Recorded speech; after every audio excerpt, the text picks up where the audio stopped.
Hash House and Circle Up. Welcome to On, the Hash House Harrier podcast for interviews, history, and stories. I'm your host, Ra. Today, we are back where we just were, out on the left coast of America with another Long Beacher. And she is a bottom feeder. As you listen to this podcast, you know that means somebody who met, connected with their partner on the hash. We'll find out about their hash wedding and all that. Today on the hash, welcome longtime hasher, one of the hashers with maybe the biggest data collection legacy in hashing history. Welcome, Alouette. Hi. Hi. How you doing, Ron? I'm great. Alouette, Good. let's start with the usual stuff, just the origin story. How, when, and why did you go to your first hash? Fred of the Loom introduced me to the hash. He told me to wear old shoes and old clothes. I felt like, yeah, sure, this guy's trying to come on to me is what he's trying to do. I went to another running event and met Harnett and Dr. Mikey. And they said, here, why don't you just meet us at this hash that's coming up? And that's when I started hashing. It's turned out to be an extended family. That's what it has. You're on, this will be year 40 for you, right? In 1985? Yeah, 1985. Cool. How did you know Fruit of the Loom? I knew Fruit of the Loom because I was really a runner at that time. One of these that wins medals and all that sort of stuff. My first run was an Easter egg run. And I thought, isn't this nice? We have an Easter egg hunt and we're going to do this run. It turned out that Fruit of the Loom was the hare and so was Eject. What happened is Eject went a quarter mile down the street into a bar and sat there while Fruit of the Loom went and set the run. At the end, Was that pre-planned or? I think that's just how it worked out. Yeah. Eject wasn't much of a runner. He was a little on the heavier side. He was more of a hasher. Definitely. Let's see. I got my name on my first run. Okay. Named you, and what was that story? Eject named me. At the end of the run, we ended at a pizza parlor. They got me up on top of the table and sang Alouette to me. And I was the first one in Long Beach history to go past the furry thing. And so they said, you're our Alouette. This is it. So that's how I got named Alouette. And Eject was the one that did that. What was your personality going into that? A lot of people are pretty easygoing and go along on the first time. By the time you're standing up on the table, had you already assimilated into the hash culture? I think so. Because I like the idea of running and then going for a nice beer afterwards.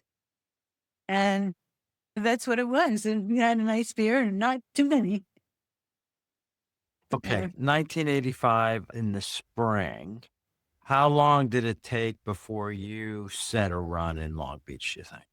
Probably maybe two more times. And then I set a run.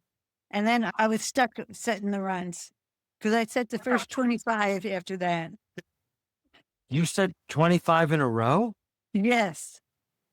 Yeah. What were the other lazy bums on Long Beach doing then? You're talking Eject and Zapata and Jock.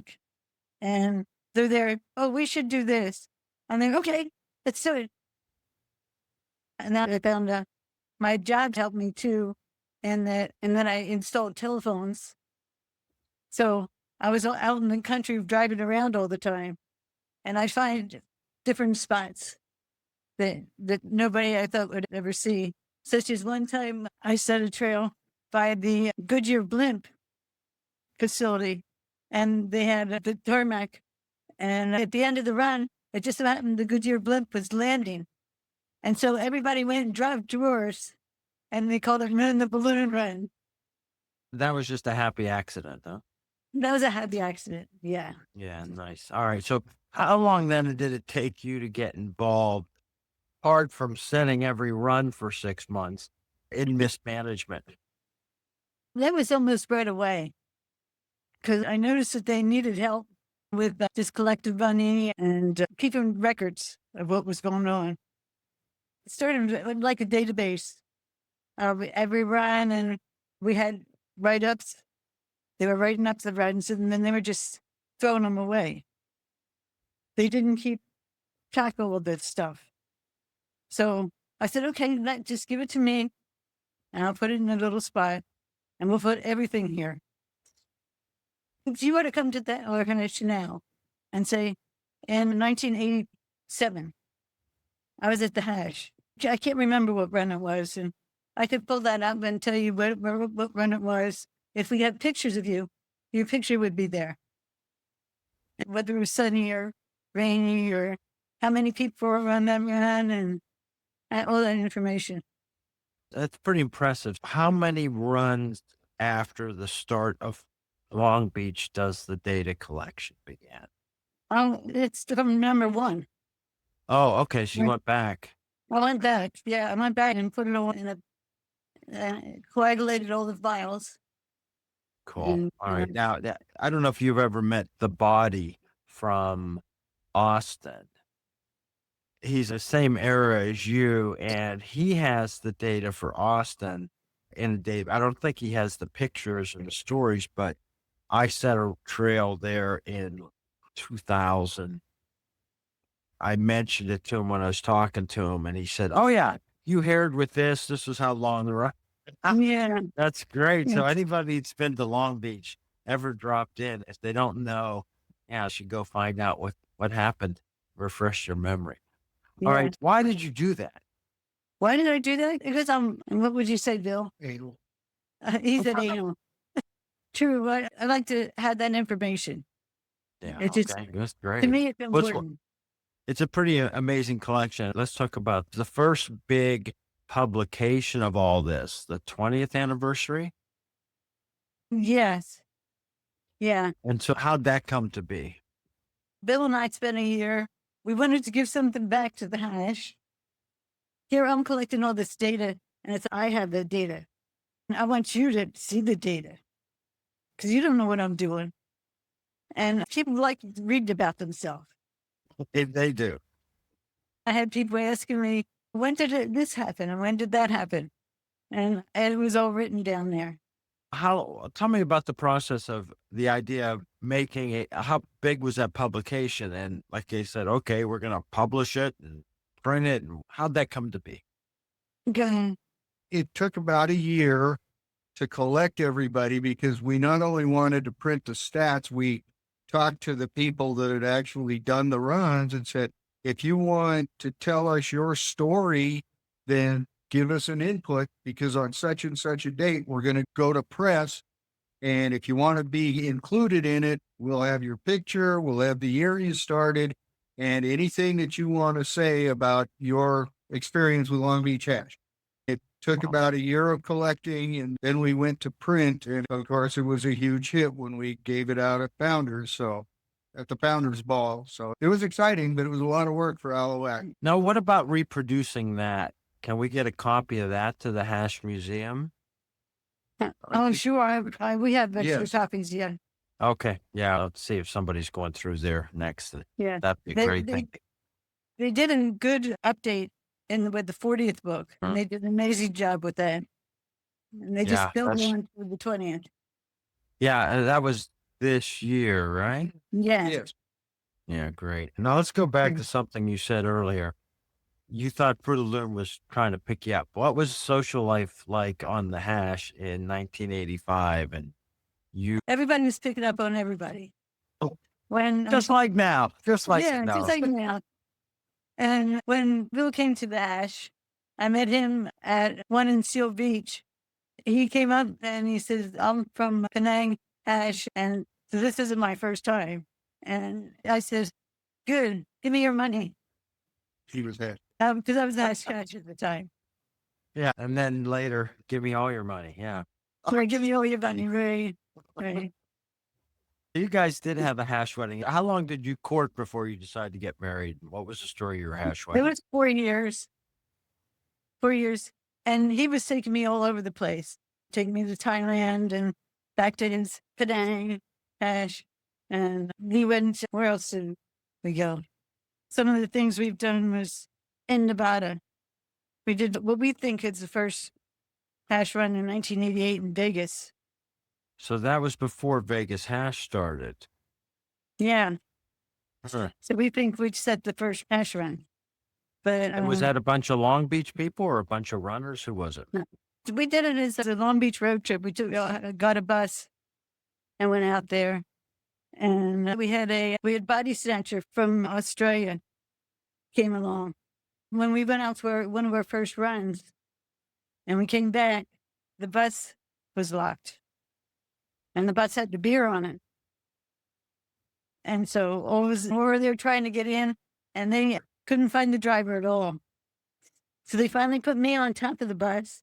I went into one of those little throwaways and jumped down.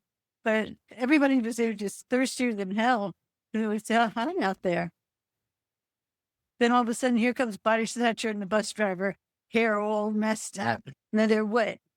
Out the hotel. And then we came out of the hotel and they're like, what's the matter? You guys were early. Huh. Yeah. All right, let's get to your hash wedding.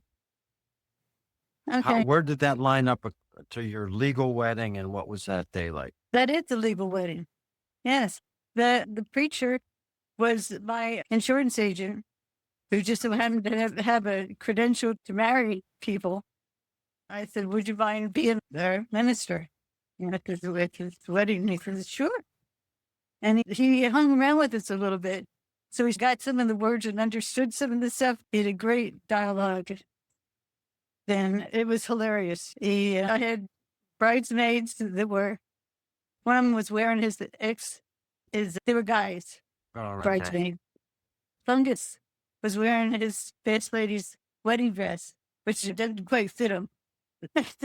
And so you see this big old hairy bag and his dress halfway zipped up. And he came up and stood next to Bill. And then 3 of them came as a barefoot, pregnant, have the old stogie in his mouth, 3 days growth of beard.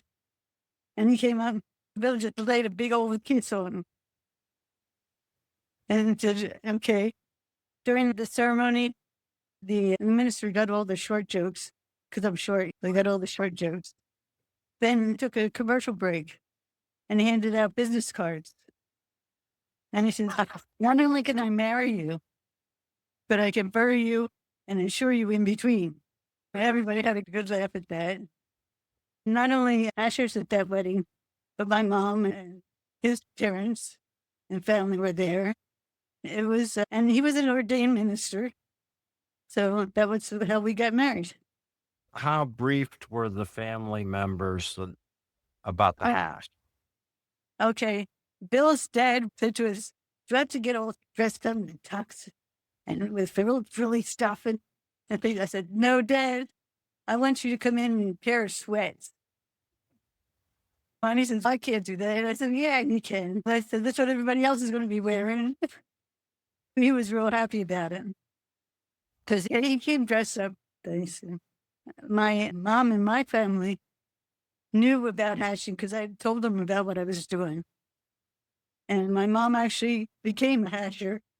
When she came out here, she'd watch the kids and watch the bags when we went out running. Wow. So she was named Mom Alouette. That's great. Yeah. That's nice. Let's talk about some particular runs you're out there. You mentioned some people, Fungus among us, no longer with us, who's a Yes. key figure in the LA hash, I think, too, out there. It's nice. Let's talk about the Betty Ford run. You have a long history personally with the Betty Ford run. I did them all. I was there in the beginning run when they first had the idea. Sandpiper came up with the idea and said, but do you think people would show up at Palm Springs if we had a run out there? I said, you betcha. I thought it was just going to be a little tiny thing that was going to be, but shoot, their first hedge was, they had, how many people do you think it was, Bill? I don't know. Quite a bit. Every year. That was one of the highlights. That was like going to an interhash. Good job at that. And how many people do you know in your records then? Is it Is there anybody else who's a survivor who've been to them all? There was maybe 5 of us that Hmm. had done them all. And Yeah. I happened to have done a book on Orange County, Like our the 40th. or like our 40th one. So they have the information. What about some things that have happened over the years at that one? I've never made it, but I have had somebody tell me about the OJ. There's an OJ tie-in here? Um, Here, this has all the 25.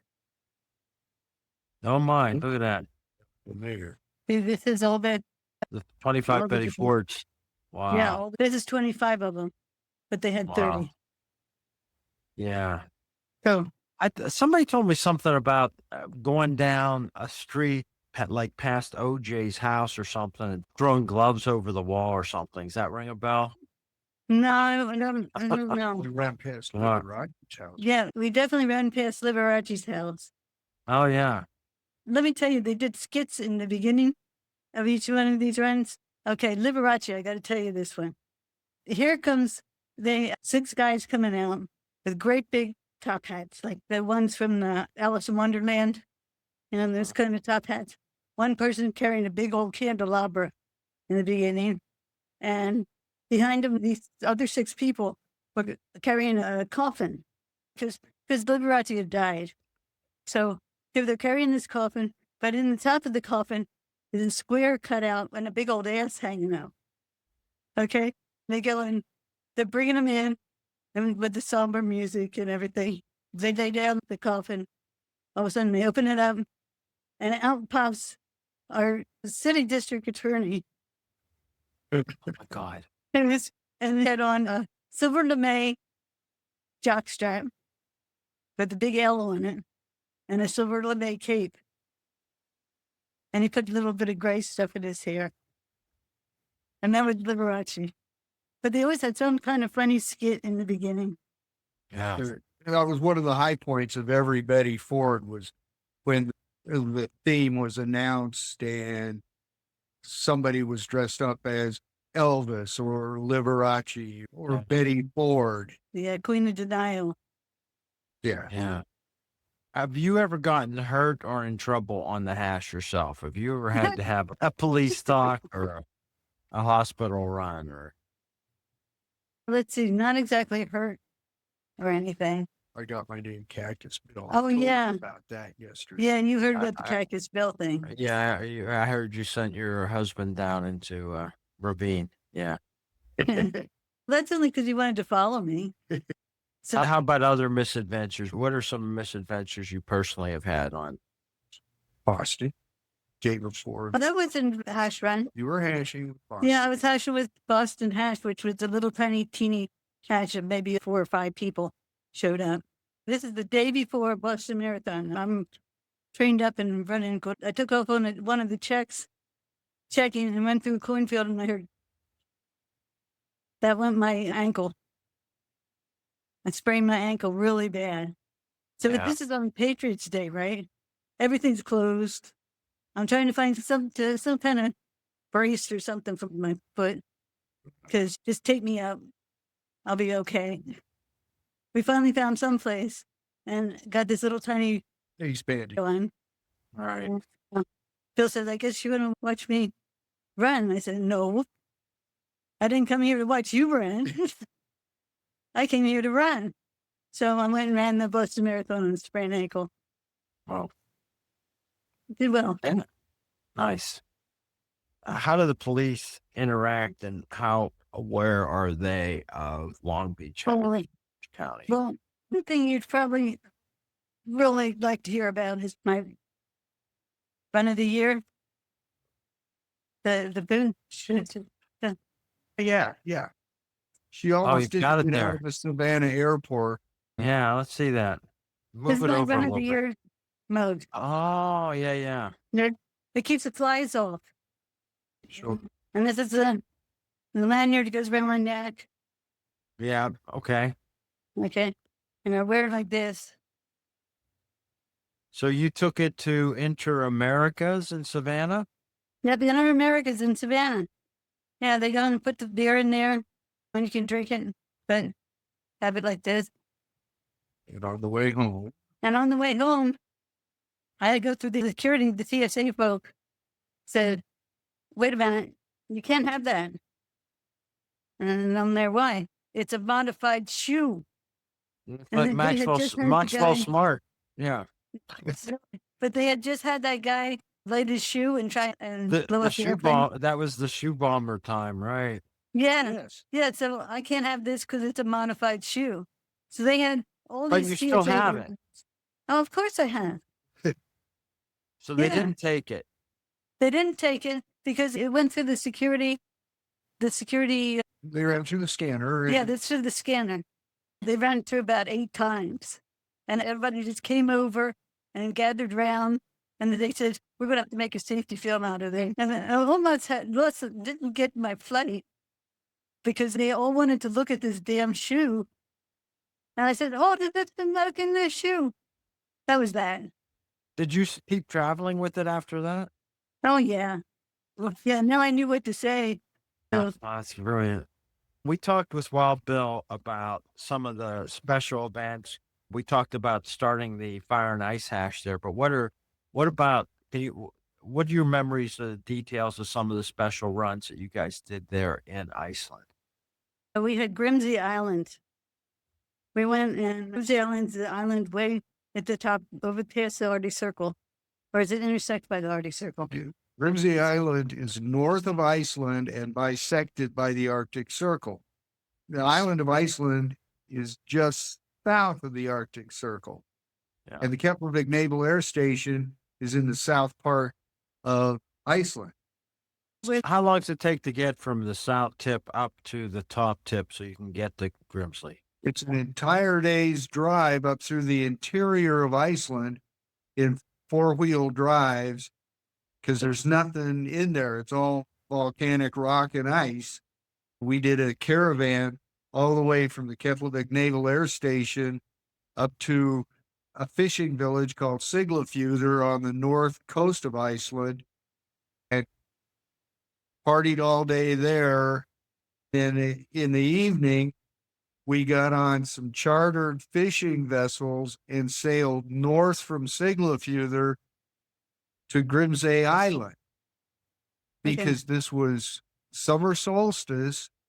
So it was middle of the summer, the longest day of the year, and the sun doesn't go down on Grimsey Island. That's great. How many cars made the trip? We had about 50 people. So it was Wow. 10 or So 15 10 or 15. four-wheelers. Yeah. Yeah. You just left the cars in the village and got on boats and left that behind. Yeah, we had Icelandic friends, yeah. Yeah. And we also had a newspaper reporter with us. Right. About to run. Okay, so Okay. how long did you stay on Grimsley? We were on Grimsey, a couple hours. It was a few hours. What we did was we set the run and it was easy to get people off the airbase doing this because we're saying you're going to get a chance to hash north of the Arctic Circle. So we set the run. It was a beautiful night. The sun was up, the full moon was up, and we finished our run and did our downs at the sign post that said New York, 3,000 miles this way, Sydney, Australia that way.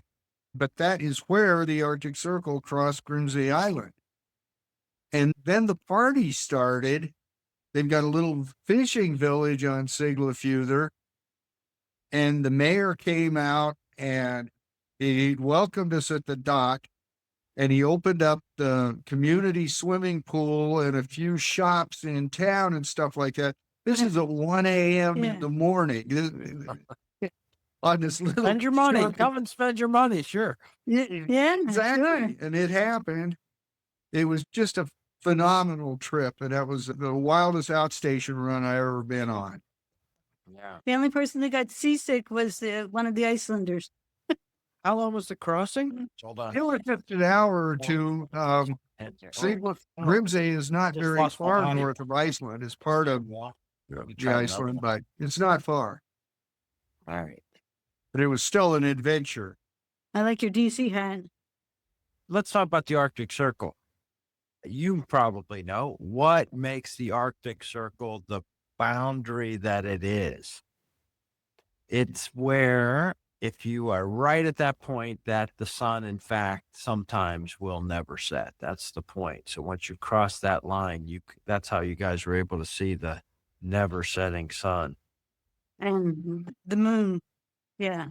There happened to be a full moon that night, so we got them both. And boy, Oh, that was something out of a science fiction movie. It was just amazing. Let's talk about Fire and Ice Hash when you left. What had become of it as you were leaving, and do you know what state it's in now? We put in our radar system for Hughes aircraft and left. They shut down the base, and the U.S. Air Force pretty much left and everything like that. I will note that most of the property on the airbase has gone back to the Icelandic government and is now commercial property, but our Icelandic radar is still there and is still functioning with the radar. But when the Americans left, pretty much the Fire and Ice went away. It's now defunct. There's not enough population base in Iceland, and the weather isn't good enough year round to sustain a real decent hash. Right. So it went away. Also, being the beer was so expensive up there. All right. The locals would bring, a 6-pack? Or we would bring a 6-pack to them. The alcohol was rationed off the base. You could only take so much because beer was so expensive off the base, and those young Air Force airmen could get laid for a 6-pack on the local economy. It was rationed off the base, but one of the ways we attracted some of the locals was going, you show up and you'll have free beer. Boom. Yeah. It wasn't enough to sustain a hash population. We talked with Wild Bill about some of the international travel and people you've met. I wanted to get your impression of the first time you went to a real big international event. Like you said, Betty Ford's like an interhash, people from all over, and a big celebration and skits and everything. What about international events? One of our international ones was Hobart, Tasmania. They had a red dress run there. One of the highlights was the mayor came out in Hobart, and he was wearing a red dress with a slinky slit up the side and fishnet stockings, and greeted us. And we went to the mayor's house for, was it a brunch or something? We went for high tea at their town center. Yeah. Yeah. We since had gone back in 2011, 11 years later, and here's the Lord Mayor wearing the same outfit. And somebody says, that's so tacky. You're wearing the same outfit as you did. And he says, and the mayor's comment was, at least I fit into mine. That's brilliant. Yeah, I remember one other thing about that. And they had to pass a temporarily bylaw Yes. waiver. Yes. Because it's illegal for a man to dress as a woman When the sun goes when the sun goes down. Yeah. And everybody kept their red dresses on and probably through the week. Yeah, what about that event? That was a pretty spectacular interhash in terms Wasn't it? of, what do you remember about the runs or the circles? We were in villages, and every run had locals helping out with the barbecues. That was my experience. Yeah, I like the barbecues at the end, finishing on the beaches, everybody helping out. And it was just an amazing thing. I thought, this is how it really should be run. organization was incredible. It was incredible. Yeah, it was spectacular. One thing we talked about just before was that you've collected interhash hair shirts. Now, how'd you swing that? I've been a hair a few times at interhashes, so I have a few of them, but I never thought about getting them. How'd you do that? Otherwise, don't ever ask how I got them. I'm going to leave it that way. Okay. They're all double XLs, I'll tell you that. Yeah, Like, I got a few sitting here. That's like getting a Rumson shirt. Yeah. Yeah, partner actually ran with the Rumson hash Yeah. back in the day. Yeah. We go to their Commotion weekend, which is coming up in about 3 weeks. We go to that every year, when occasionally it conflicts with that World Interhash, but it's in the middle of May. I've got a bunch of Rumson gear, as does my wife. Yeah. We had Rumson where we had the girls showed their tits to the Rumson flag.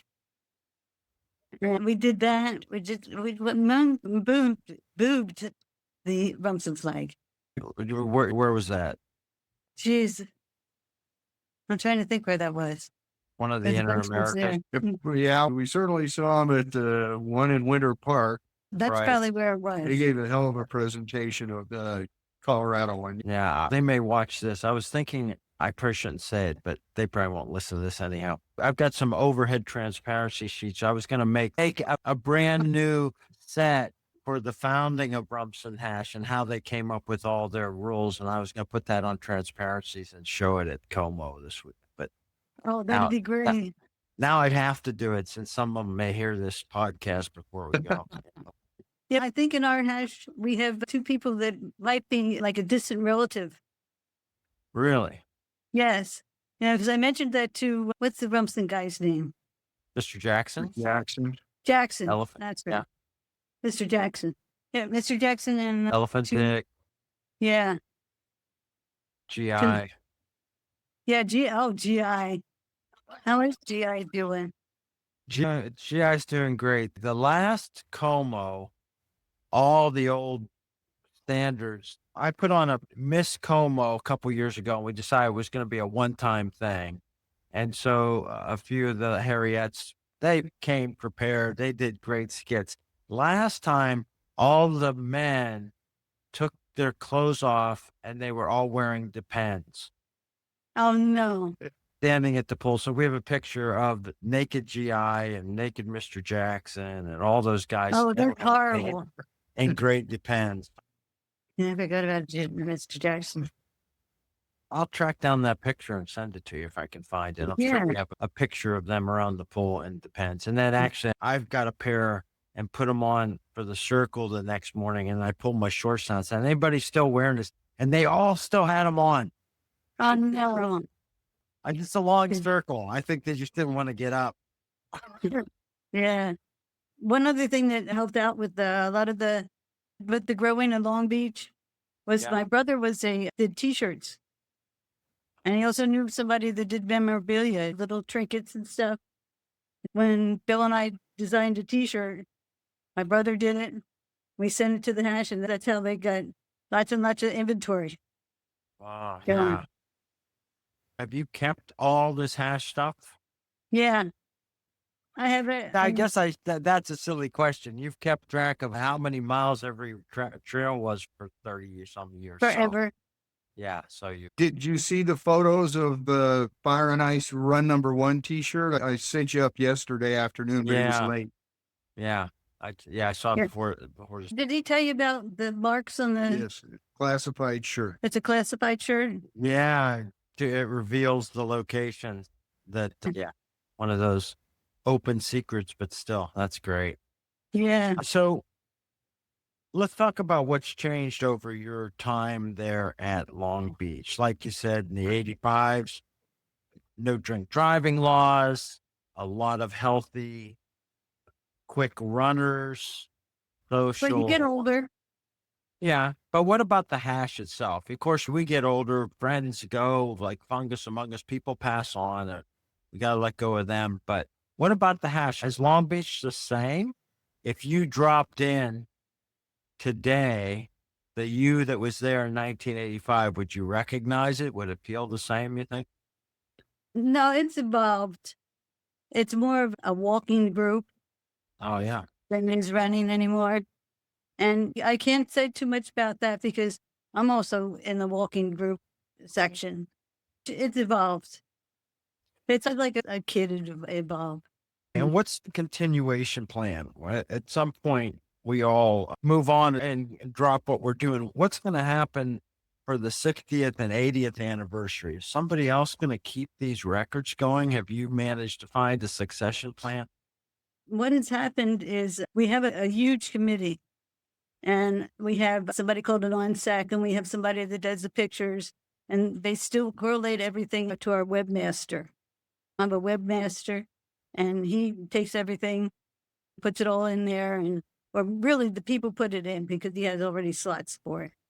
Yeah. So they replaced you with a big committee. Yeah.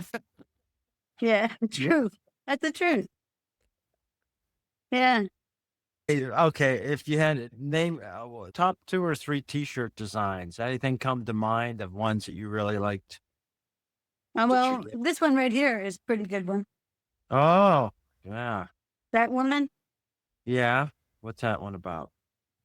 All I That see is woman, that woman. Pull it over a little bit. That woman. For the tits. Oh, the picture. I was looking at the words. Okay. It's Yeah. very nice. Yeah. Right. That's one of them. We have so many T-shirts that we've gotten made. Yeah. Like, every interhash we made a T-shirt for the interhash. Yeah, I gotta say, many times I know that I passed through airports on the way, probably to the South Pacific interhashes and events, and there'd be a whole slew of people in the airport, all from Long Beach, often all in the same color T-shirt for the trip. Yeah. I've run you into, probably designed it. yeah, I've run into your horde a few times. I remember an orange one, and we've been at some events together. I'm sure we've actually been in the same place at the same time at these interhashes. I'm sure we have. Yeah, we have. You're famous. I've heard of you many times. Oh, no. Is that a bad thing? Oh, not at all. Yeah. Let me say about a few more of our trips, a few more of our memorable runs. Yeah. You know, there was a time on Santorini. We were on there and we had Queen Mother and Beaver from the Kobe hash. And Beaver comes over to Bill and says, Bill, we're there with a bunch of Aussies too. And Bill, what means shat? And Bill says, past tense shit. And Beaver just laughed so hard. It was hilarious. International really good. translator. There's another career for you. Yeah. International. We were in Bordeaux, France. We had a military family with us. We were actually on not a hashing tour, but we set the hash there. If there wasn't a hash, we would set a hash. Right. We're there with this family and told them about the flower and marking the trail and everything. Okay, I'm sweeping the trail, and one of the little girls, she was about 7, she goes over to this mark. She brushes it with her fingers and licks it with her tongue and says, yeah, it's flour. All right. Yeah. That's a new asher. Yeah. Nice. How about over the years, your recruiting of people to the hack? What was your approach to that? Okay, one of the things I was noted for is taking the new young virgin bucks and introducing to them how to set a trail.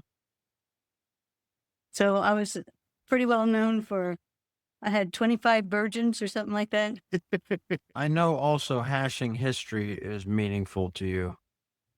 Definitely. We saw Horst Thompson over in Kuala Lumpur. That's history, period. Yeah. Yeah.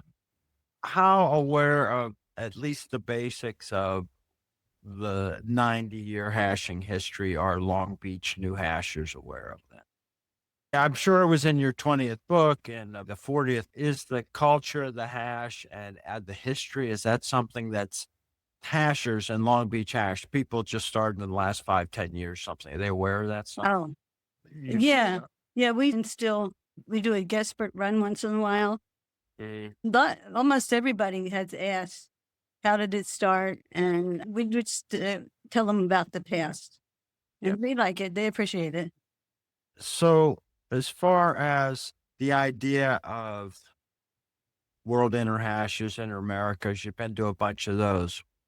Have you seen those change over the time that you've gone to them? Oh, yeah. Yeah, I think what is more of the walking.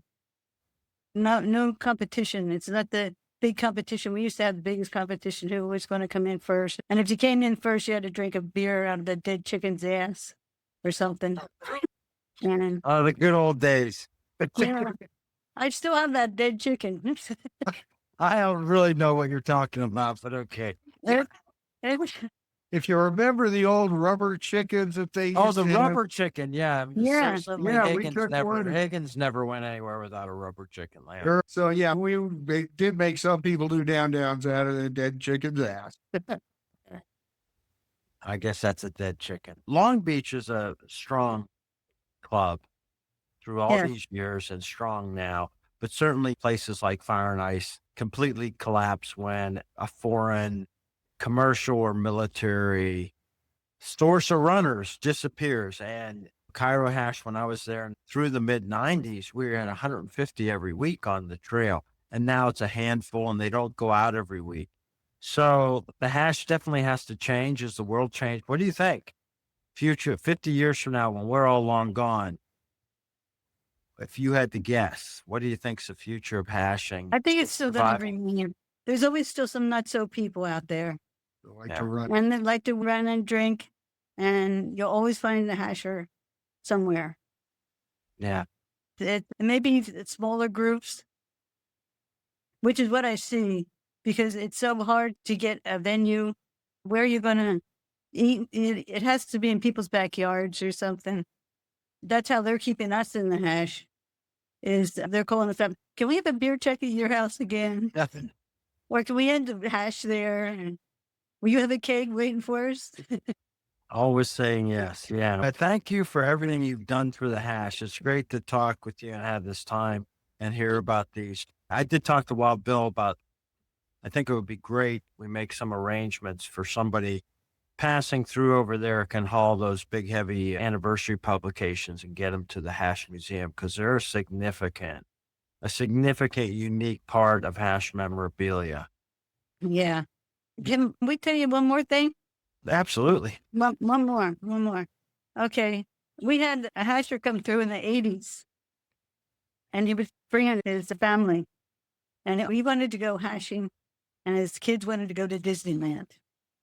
So we said, oh, no problem. We'll pick you up at the airport. This has been the early stages of Long Beach. We'll pick you up at the airport and we'll take care of you. And this guy, since the prices back then were a little bit more reasonable, he was very happy about it. About 15 years later. Oh wait, we put them up. Oh yeah. We put him up at the Disneyland Hotel. You guys paid for his hotel. Yeah. Wow. Hotel Nice. for just for a couple of days. Yeah. And he stayed and we took him to the hash. And his wife and 2 little kids went to Disneyland. So we got all that. And then they were real happy. And okay, so 15 years later, we get this call on the phone. And it's Shep from the Great Britain. He's from Henley, but Henley, yeah. And he says that, Vicky wanted to come Yeah. to Disneyland. yeah, Vicky wanted to come to Disneyland again. Can she come? One of the daughters, this is? One of his daughters, yeah. So now this is 15 years later. She's about 20, 21. And she talks to Uncle Billy.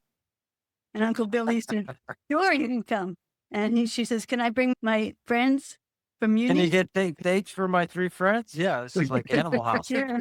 And he said, sure. So here we go. And we're picking him up at the airport. There were 5 Oh, yeah. single British girls from the university studying theater arts, and they came to stay with us. Yeah. So when I took him hashing, I told Alouette to just stay the hell out of the way.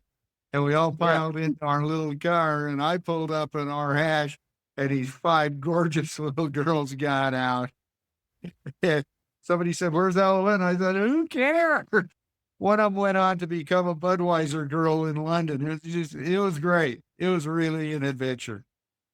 Brilliant. That's good. That's a good thing that came up. It's the idea of the hospitality that we all take advantage of and provide to people who are traveling around the world. That's great. And having friends all around the world, that's certainly something that comes through. It's been a big part of your life for more than half your life. That's pretty cool. Yeah. Agreed. Yeah. Yeah. And it's very easy to put up a hasher. Yeah. They don't care. Usually they don't care whether they sleep on the floor or not, or just if you leave them at the pub. That's okay with them. Yeah. Yeah. All right. And I think that's great. Yeah. But we'll say hi. Yeah, I'll say hi. We'll be over at Rumson. We'll see all those guys. Is GI's Jackson been, still alive? oh, yeah. That's why we go every year. He is going to be 90 what? 91 this 91. spring. Yeah. Tell him Alouette said hi. We certainly will. I think some Long Beachers were out there last year. Oh, Guido Mees. Yeah. Yes. Yeah, she came, and she's coming again this year. Has she really? Yeah, she came last year with a few of the ladies that were from the old romping days with Mr. Jackson. And they had Elephant Dick and Mr. Jackson on the dance floor, and they just put them in chairs and danced around them in the middle last time. It was very last. It was great. I tell you what, Elephant Dick and Mr. Jackson, GI's, he's a youngster compared to everybody. They stayed all weekend at the hotel the last 2 years. In the past, sometimes they weren't doing as well to make the whole weekend, but they're there a whole weekend the last couple of years, so it's been really good. Again, I just want to say thanks for everything. Thanks for your time. Thanks for everything you've done for the hash. And I'm sure a lot of people will love to hear some reminders of this story. And if anybody's passed through Long Beach, make sure you get in touch and refresh your memory if you were a one-time visitor. Test their record keeping. To close the circle, here's the Hash Anthem sung by Mother Hash. Swing low, sweet child.